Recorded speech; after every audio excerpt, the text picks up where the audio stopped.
Playing a sport in real life while cards go in phone, will Crimson Desert be a hit or will their fans moan? For the first time, one kid starts with Hades, and the way kids play Pokemon is a little shadies. What? It works. Yeah. Close it up. Welcome to New Dad Gaming.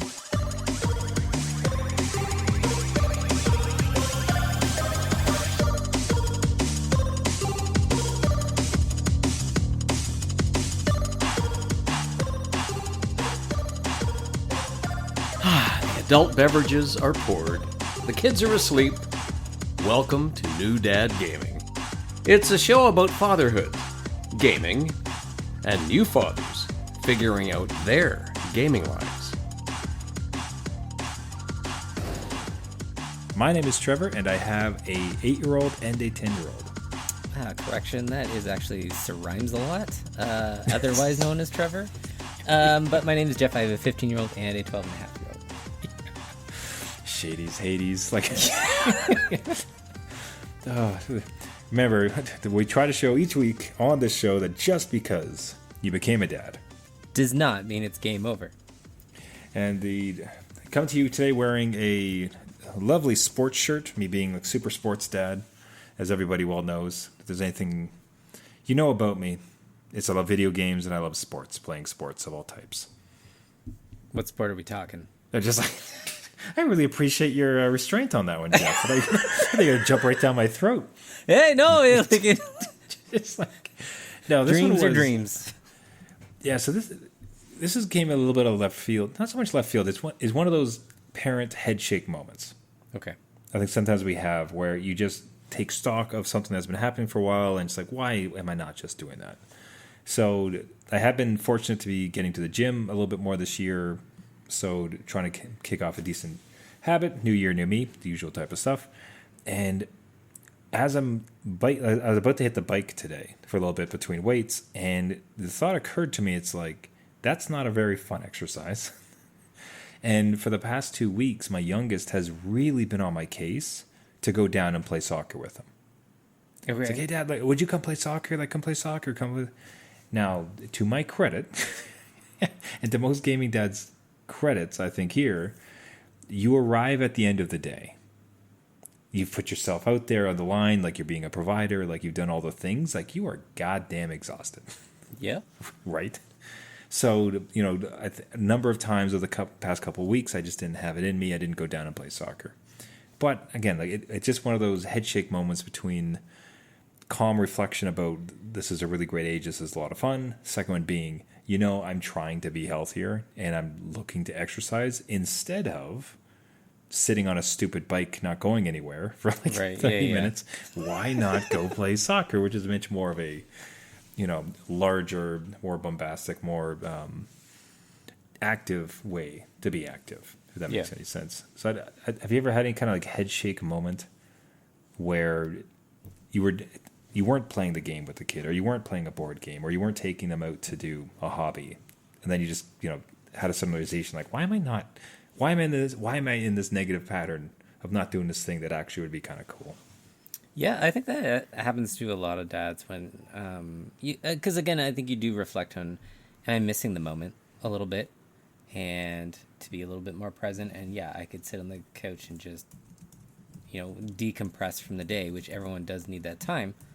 But nighttime is a couple hours away, so you can have that time in a bit and try to use the rest of the gas in the tank to get out there. So I have had a couple times where my kids want to go to like the splash pad or something. I'm like, you know what? Like, Daddy's tired. You are more than like old enough to go by yourself at this point. But I have made the extra effort. When the weather is really nice in winter in Canada, a little bit of a, kind of a barrier to everything. I'm like, But we'll try to make other attempts to do it. So, I'm glad you got out there. And, who wants to sit on a bike and stare at a wall when you could go out and... I'm assuming soccer's outdoors or indoors? Outdoors, not at this point. So, in paradise, okay. Yeah, sorry. Didn't want to bring it up at that part. So just like I tried to keep it I'm just playing soccer on the beach beside an ocean. Okay, cool. Yeah. And one thing I will say, like, this is also not so every time they ask, always go. because sometimes you just don't have it. So that's, and that is also okay. But it's just, I think on the grand scale of things, you want to be taking more advantage of those opportunities than you're missing them. Yeah. Would be sort of the way I'd kind of put it. So, Sport Dad, you know how we're changing the theme of this podcast. New Dad Sportings. Something in between. Hey, Gaming Dads, have you had a shake your head moment? Have you stuck yourself into a pattern and then realized the opportunity that was in front of you? We'd love to hear about it. So reach out to us at New Dad Gaming, newdadgaming.com. One such dad that this week, we get emails coming across our desk. We'd love to speak with gaming dads, go back and forth and such. One came across our desk in particular, super nice email. So I try to read some of these notes. It comes from a friend of the show, Matt. So Gaming Dad Matt, a.k.a. Cringe Lord. Who, at the end of the email, I almost didn't want to include it because he did take a shot at Canada for losing the gold medal hockey match. Just like we're not going to read it out at all. So. Yeah. But we're going to let that one slide. But the email ends up being very long. I can't necessarily read it all, but he covers everything. Roblox, topics. He lists the topics at the top of them. Roblox, Pokemon, Steam Deck, Flip 7, Balatro on school computers, and then conclusion of it all. Let me try to get some of the high-level notes because Gaming Dad Matt really appreciate sending in the letter. So first, he congratulates me on kicking Roblox to the curb. Big accomplishment that will pay dividends now and in the future, I'm sure. I'm happy to say they are still a Roblox-free house. If anyone wants more incentive on getting rid of Roblox besides low-quality games and microtransaction wasteland, Google Roblox Predators, and you'll get more than you bargain for. I think we've kind of talked about that one before. Then the video and the face stuff. Right. Gaming dads, it's a great time to get out of Roblox. Let's see, this one's also good for. We talked a little bit about my own jumping into GBA Red Pokemon Red. We'll talk about some more Pokemon coming up on the show. This sort of gets into it. It's actually a ROM hack that exists, so it's a fan-made upgrade to one of the titles. So if you and your kids get into the new Pokemon games and want a challenge, I highly recommend Pokemon Unbound. It is a fan-made ROM hack with its own unique storyline and scalable combat difficulty. A great dynamic of this ROM hack is that you can, and if you like a challenge should, turn on their level cap option, meaning you cannot over-level your Mons past the level of your current gym leader's Mons. I will say, being in Pokemon now, the words Mons continue to come up, and I did not know what it meant. I was like, what's a Mon? Is that a special character that I don't understand? Kids, what does this mean? Help your dad, I don't understand. Let's see. Where's it go? Let's turn on the level cap. This leads you to having to use actual strategy in assembling a team instead of having one over-leveled star that crushes everything in its path. It feels like how Pokemon was meant to be played. And the gym leaders are no joke. If you fight a Mon that's weak too, they'll switch mid-combat. And if they don't switch, be careful, as they probably have taught their Mons moves that are super effective against their own weaknesses. So it just sounds like Pokemon on hard mode. Yeah, if you want the extra challenge. Dark Souls of Pokemon, you're like, oh, well, that's it. Yeah. Oh, that sounds super cool. And he goes on to state he didn't even know such strategy existed. So if you want that Dark Souls Pokemon experience, that sounds like a really great one. Let's see. What was this one? Oh, here we go. So this is another dad vote for Steam Deck. Absolutely. Okay. Yes. In January, my wife left me with the kids for a week to go on a work trip, and day after she left, we had some legendary level snow and ice, precipitating the effective shutdown of the city, and most importantly, schools and daycares. In retribution, I bought a Steam Deck and have loved it so far. Okay, yes. Highly recommend to gaming dads who want some extra flexibility in their game time. Being able to have some synced cloud saves between the deck and my PC is great. Gaming in bed in the evening with my wife, reads her fantasy books next to me, is a true gaming dad luxury. He does mention, though, unfortunately, it does seem Valve is out of stock at the moment, largely because of probably the memory issues that are going on. But not a fun time right now, but yeah, if you can get one. That's another nod. So, again, we got another vote for Flip 7. I had mentioned that's a card game that we discovered here, which is absolutely amazing. So they love it in their house.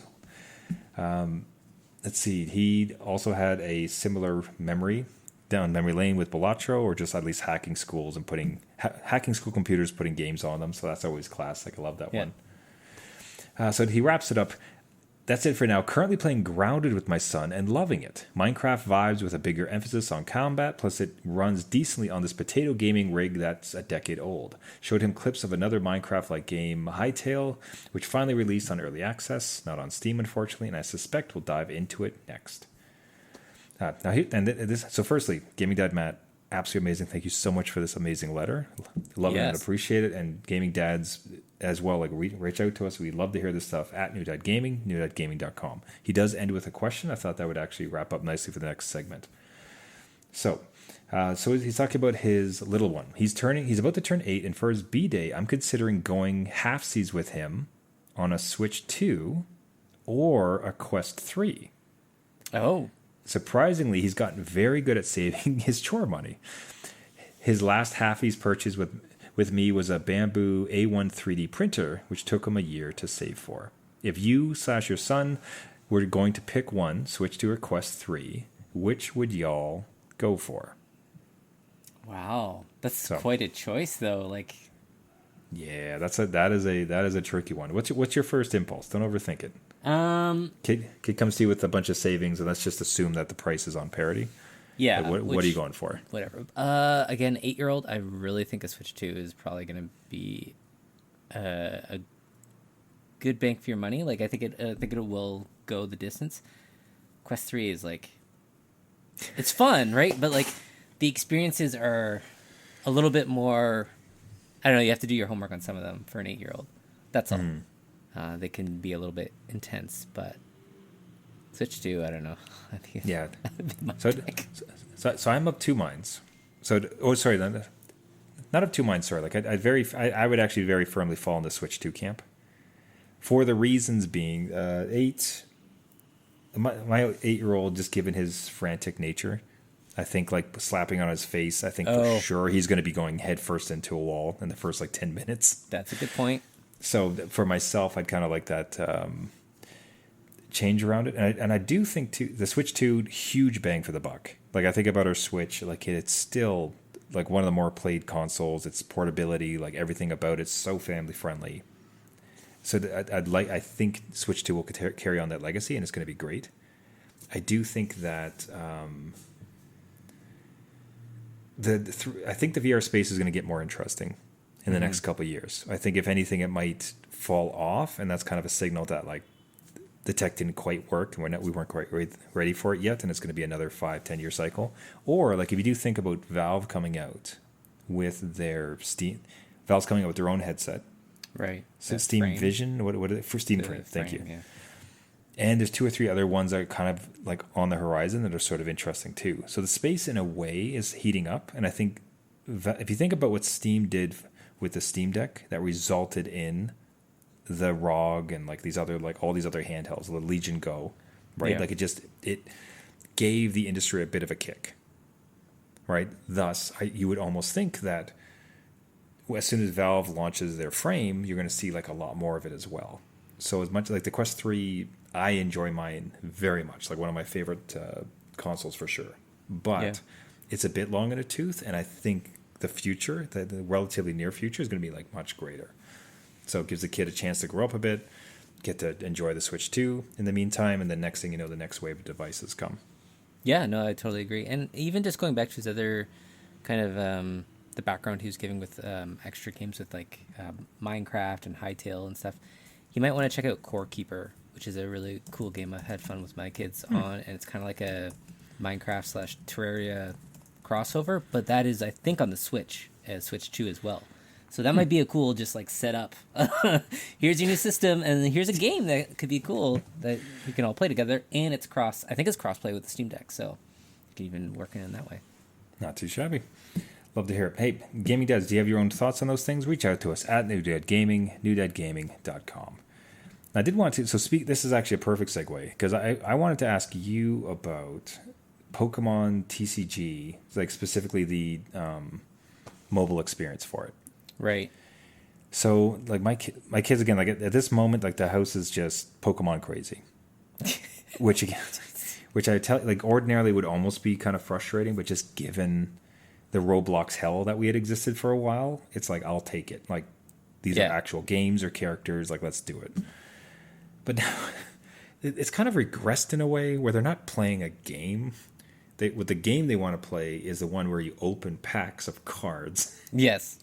And see what cards you can get. So it's all the fun of the the physical experience without the actual physical assets you get to have. Yep. So I know they would like it. I know they're going to be excited. I already can hear the screams as they rip over something and it's like a Pikachu or a Mewtwo, whatever. Yeah. But what's your take on it? Like for like an 8 and a 10-year-old who want to play it, is this immediately gambling and next thing you know they're going to be looking to waste money on actual packs, or relatively harmless? What's your take? Well, my kids, so my youngest played it. I think it came out a couple years ago, so they might have been 11-ish. And I introduced it to them just to see if they wanted to open packs, right? Mm-hmm. And it's kind of cool how the motion works and the paps. Anyway, like it is kind of neat, but they didn't get addicted to it. And it was like a pack a day. It gives you a free pack a day, and then you gain whatever points and stuff that you can open up other packs. So I didn't find it like they tagged on to it too much. Like it was kind of a phase, maybe like a couple weeks, and it fizzled out. Because I think the loop is like, it's not interesting to them. So like after a while, like it's cool, like the stuff you get, but then like where's the game part? And they might get thrown off a little bit like that. Now that being said, if your whole Pokemon household is playing all different types of games, like Fire Red and the new Pokemon games coming out, it might be a different story. And this is just like an added bonus to whatever else they're playing. But my kids got pretty tired of it. So, and my teen didn't even care. Just like that. Okay, so that's interesting. So that's good because that's about the response I'd want to hear. So it's pack a day. Like I have got to be firm in not putting any money into this. Like yes, actual cash. Lock that down like now, because it does give you the option like just to buy more. I forget what the currency in game was, but of course, but it's right there. Okay, so we can give that one a shot. Like see how it's going. Like again, I can just imagine like when they rip that pack and they get some Charizard or something, and they're gonna flip their lids. It's gonna be kind of fun. So totally, given their newfound thrill of this entire world, why not give it that? So, okay, I'm happy with that response. Just a comment, a pack a day does sound like a smoking addiction. A comment, which it does. Maybe it is an addiction, and I'm just not realizing it yet. I would have to assume that like some parents would have almost preferred to find their kids smoking than ripping these like Pokemon packs constantly. It's like come on, at least with smoking, like you look cool. Come on. Where smoking slows you down, at least it takes the energy out of you. So, parents and kids, the New Dad Gaming Podcast does not in any way endorse smoking.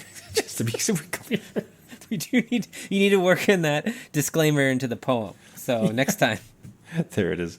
Okay, we got 2 places we can go. We can either keep with Pokemon because we got one more part of it, or we can move on to the next. Tell you what, let's do one more Pokemon, then we'll like go on fast. Okay. So specifically, like I was curious if your kids are doing it the same way because I'm almost a bit frustrated in the way that they're playing Pokemon now. Okay.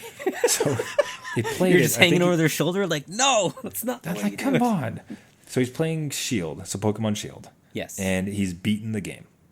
So right. He's going through, and then he's just been taking his little character. He's charting around, trying to find like new Pokemons. Away he goes. Great, wonderful. But the game that's stopped, Jeff. He's not doing the game part anymore. What he's doing is just trading. The entirety from start to bottom. The only thing that he does is he trades with other people, and then when he's not, he researches how to best trade. Because there's a trick. I don't know if you know it. Is that there just seems to be a world of magnanimous people who play this, who like perhaps they played it before and now they have some fight in trying to get a shiny. They captured some like 50,000 Pokemon, right? So it doesn't matter. Yeah. So the trick is, whatever Pokemon you're trading, you change its nickname to whatever you actually just want. because there's no way to talk. There's no chat system. There's Right. at least in this one, right? So it's just like if Genius. you want Pikachu and you have a Charizard, you change Charizard's name to Pikachu and put him up for trade. And it's basically just signaling like, hey guys, this is what I want for this. Yeah. But it's the whole game now, man. This is all he does. He's not running around. He's not chasing. He's not doing anything except trading. Like, is in your experience, is that just what happens with these games after you play it? You're just goofing around to try to get all the rest, or yeah, I'm trying to gauge the normalcy of this, what I consider to be odd gaming behavior. Yeah, it's not like he's out back in an alley like giving like Pokemon cards a pack a day. Here you go. Here's your Pikachu. But yeah, no, my kid did this. They beat. I think they had Sword, and they beat it all. They ran through that storyline as much as they could. Got all the Pokemon they wanted, the ones that they couldn't get. They would hang out and trade to get that whole collection, and that was part of that dopamine boost, was to complete your collection, right? So I don't know how many hours they spent doing just that, and I don't know if they knew that trick or not. I should ask them and get back to you. But that is like, that's what you do, I guess. Like when you finish it, like this is the end game. This is like your new game plus. You're like, well, I just need to complete the collection now, and I'm going to spend X amount of hours doing that. I don't know how long it would take or how much they're missing, but maybe you you could always introduce another Pokemon game and have them go at that one and be like, hey, here's this new one. I got to keep one step ahead of them at all times, just to make sure that there's always there's a new game mode, and there's always seems to be enough of them. So Pokemon games, that is. Yeah, it's not. It's like, so what's the version of the song this week? It's not like I want to be the very best. It's like, I want to trick people into trades. Nobody really wants. Complete my collection. Yeah, I know. It's a new song for us. There it is, bizarre one. Okay, let's move on to some other stuff. Like, so this one is interesting. At first, when you said the name, I didn't recognize it, but after thinking about it for a second, in fact, I had heard about this. So why don't you cue it up? This is the soon coming, massively hyped game, Crimson Desert. Like, why did this interest you? Yeah, so this one I've been keeping my eye on. It is okay. So I don't know if this was supposed to be a prequel, I believe, to Black Desert Online, which was this online game that looked amazing, played amazingly, and then died. This is now that kind of standalone game that's been developed. It has consistently, year after year, for like the last 5 years, looked too good to be true. And people are like, well, there's got to be something here. Like, it can't look this good with this kind of scope, all these mechanics, every single year, month, day, they would add new things to it. And you're like, this can't be. This has got to be like vertical slices smushed together, and it looks like gameplay, but it isn't functional in any way. But now we're getting close to the launch date, which is at this show recording, maybe 2-3 weeks out. And people are like legitimately hyping this up. They're like, no. I've played it. Everything they've shown is true. Like, wow. It's a gorgeous game. It's they say it's twice as big as Skyrim. The view distance is like never ending. It's got Breath of the Wild mechanics. Everything is destructible. It's got towns you can build, like RPG mechanics, character creations, different mechanics for each character. Again, I can go on, but this is all the stuff I've seen, and I'm like, at this point, do I had a small moment of weakness. I'm like, do I pre-order? And again, like we're all gonna have temptation. Yeah. Character is facing temptation and not giving in. Yeah, so good that's on true. you for staying strong. Because I have for sure thought about like some pre-orders as well, but it's just that like no, right. let's wait for this to come out. So I'm glad to hear it. Yes, what is it? So again, like you've seen the preview videos, you've seen like the hype videos putting it up. Like, what would be your best guess? Like, is this going to hit? And if it does, would you dive into this? Is this a world that you could get into? This is totally like an immersive world. This is like Kingdom Come Deliverance kind of world where I could like just spend my days meandering through. But I don't know if it's like kind of like that cyberpunk moment where all these influencers are like this is awesome, it's amazing, it plays amazingly well on my super PC that I have at home. But on console, it's going to suck. So I'm anxious to see, like, again, I won't pre-order. I think it's a little bit too, we've seen the burn in the past. But I do hope it plays out for it. Like, I don't hope this fails. I hope it becomes what it is and what it's kind of shown to be. Because we're missing parts of that, I think, in the industry where it's like, hey, here's this game, and it's just kind of going to fall flat when you get it. But we spent a lot of money on it, and the marketing is off the charts. But like, here's another like Assassin's Creed or something, right? And like, nothing's really like meaty about it. And these people seem to like care about it so much that they developed a whole other engine for it. Like, it doesn't even run on Unreal, which is insane, because everything runs on Unreal now, and it all kind of looks samey, right? So I'm hoping success for this.